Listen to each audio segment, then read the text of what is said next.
Hi అందరికి. మొన్న యూపీలో ఒక తొక్కిసలాట జరిగింది కదా. బోలే బాబా పాద ధూళి కోసం వేరే ప్రజలు అంటే ప్రజలు అనను వాళ్ళు సపరేట్ గా ఆయన కోసం పుట్టిన భక్తులనను అర్థం కాదు.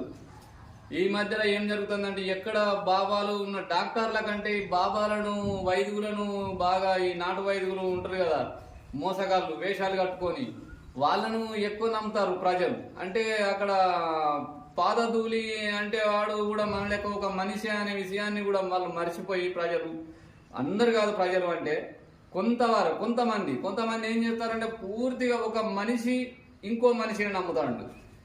వాళ్ళు చెప్పడం ఎట్లా ఉంటుందంటే నేను దేవుని కోసం పుట్టినా, నేను దేవుణ్ణి నమ్ముతా, నాది ఈ మతం ఆ మతం అంటారు.